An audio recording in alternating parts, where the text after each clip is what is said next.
Alright, welcome everybody. In this video, we're going to be going over how to make AI avatars and all the steps involved in it. So I'm going to literally cover every single thing from beginning to end. It's going to be a very informative video. So I hope you guys enjoy and I hope you guys really like it. So when you're building an AI avatar, the first step is actually you want to come and find inspiration. So you want to first come to Pinterest. Pinterest is where you come and you find a lot of inspiration. So you just quickly search it up. You want to go through it and find a specific style that you like. So for example, if you want an LA vibe, for example, if you want a matcha vibe, doesn't matter. You just simply want to come and you want to search it up. So for example, if I was to search up matcha, that would give me a couple of options and I would just scroll through these and find one that I like. So for the example, let's just say we go for the first one. Then all you would do is you would come to the image and select copy image. Once you've copied the image, you want to come and search up ChatGPT.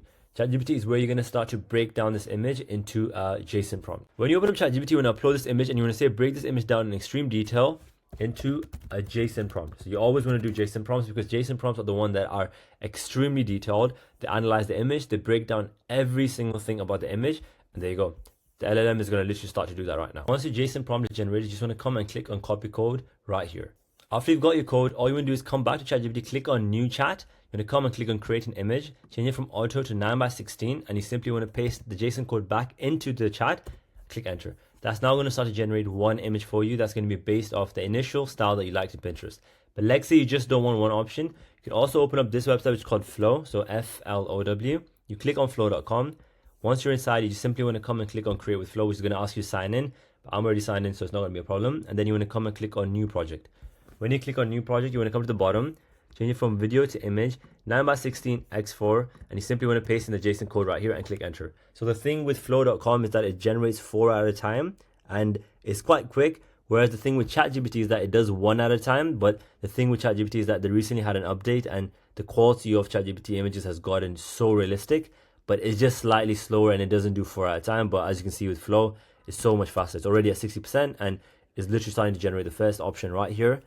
As you can see, it got this one wrong, which is fine. But as you can see, it gave us a couple more options, which are more realistic, and they have her holding the actual matcha. So you've got all 4 options and you just want to choose the one that you like the most. But if I come back to ChatGPT as well, as you can tell, there's a difference, right? So these are really good. These are not bad at all. These are really, really good. But the one in ChatGPT is just more realistic because of the recent update. So let's just say, as an example, you wanted to use the one in ChatGPT. You would click into it. You would click on download.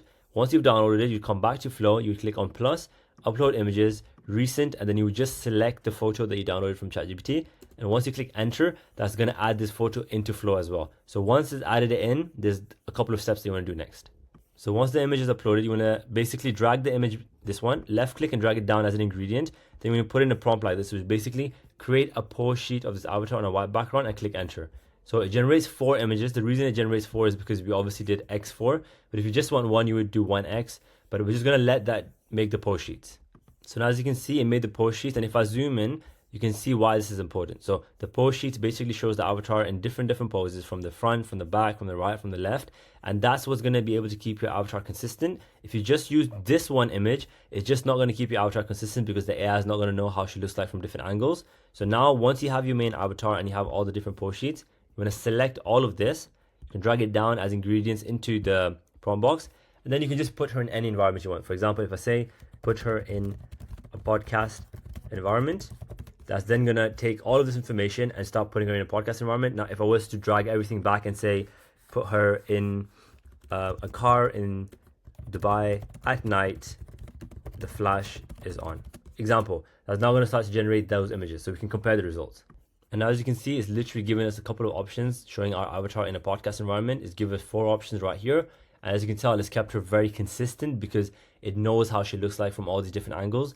And then the next one as well, as we said, show her at night in Dubai, flashes on, is giving us those options as well. The thing is, if you wanted to change outfits, you would just add that into the prompt. But it's literally that simple. You just find an avatar that you like in Pinterest. You bring that image over to ChatGPT. Inside ChatGPT, you break it down into a JSON prompt. You paste the JSON prompt back into ChatGPT. That gives you one option. You paste the same JSON prompt within Flow.com, which gives you 4 options. Depending on the one you like, you bring that all into Flow. You generate a pose sheet. The pose sheet then allows you to put your AI avatar in a podcast environment or any other environment you want. But that's how quick, easy, and simple it is. If you found that helpful and you want to learn more in-depth details on how to make AI content, I have an AI Creators Academy. The link's in my bio. It's currently only $12 a month. The price will be going up to $50. So, you know, if you want to join, right now is the best time. We've got classrooms on literally all these different things to do with AI. So if you found this helpful and you want to learn more about AI, make sure to check the link in my bio and join the AI Careers Academy.